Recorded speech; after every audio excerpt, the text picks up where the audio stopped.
Hi guys, I'm Ben, and welcome to another episode of In Extremis, the show where I dive into the more extreme end of the heavy metal spectrum. Today we'll be looking at the latest release from Philadelphia progressive technical death metal outfit Burial in the Sky, titled The Consumed Self. So actually, I know virtually nothing about this band, and this is normally the part of the video when I would usually give a bit of a background on the band and some of its history.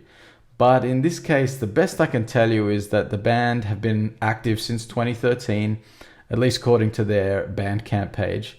And The Consumed Self is their third full-length album, with 2016's Persistence of Thought and 2018's Creatio et Hominis preceding it. Each album seeing their sound really grow and evolve from one album to the next. Also on this album, the band have recruited a second guitarist into the fold, as well as having a slew of guest appearances on everything from trumpet and cello to theremin and French horn and everything in between.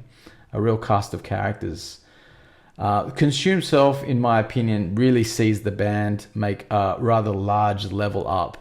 The songwriting is fantastic, with plenty of power, progression, and emotional impact shared in equal portions throughout the album.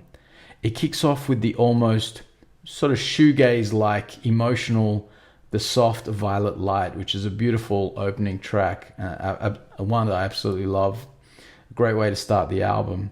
And then An Orphan City bludgeons its way into the fray with kind of techie riffing and deep, unforgiving growls.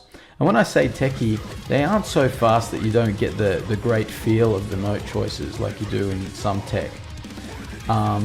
They even throw in some blackened death blasting in before opening out into uplifting leads and spacey, jazzy prog atmospheres with sax floating in to, add the sex appeal. Underneath the pummeling that follows is a great melodic, triumphant feel. Great sort of double punch to open the album there. On Wings of Providence continues in much the same way. Full throttle riffing and attack, but this time opening up into an extremely catchy, clean vocal section before returning to the extremity. The way the songs progress and develop is very seamless and natural, and that is really what stands out on every track here. Even in the uplifting moments when the guitars are doing their sort of spacey delayed thing, the pummeling continues underneath. And while there's plenty of diversity, this album never wimps out in any way. When it's heavy, it's death metal heavy, and I love that about these guys. Amorosis Shroud, I think that's how you say it, begins with acoustic guitar and sweet saxophone before dropping the axe on your neck once again. More killer, techie, proggy riffs and deep growls lead the way here again, continuing the trend of emotion-filled guitar lines that work perfectly well to elicit the feels. A cool little bass solo and respite comes briefly before more head trauma. But these guys do the moving from full cranial drilling to transcendent dreamscape space drifting with total ease and confidence. And as I said before, it's totally seamless. Wayfarer continues with beautiful acoustic and piano interplay before exploding out into an epic expanse of uplifting power played out on the lead guitar line. Mechanisms of Loneliness kicks off in a similar fashion, and leading up to Before the Vocals Hit, it almost sort of sounds like straight prog metal, but the growls come in and it's death metal once again. The song snakes its way through more twists and turns, killer riffing, pummeling drums, and chanted vocals. Again, jam-packed with memorable moments and power. I'm not going to go through every track on the album, but I will say that the standard remains at an extremely high level throughout the remaining tracks until the last notes play out on the epic closer, Anatomy of Us, which again, like all the other tracks, is truly an impressive artistic statement from this band.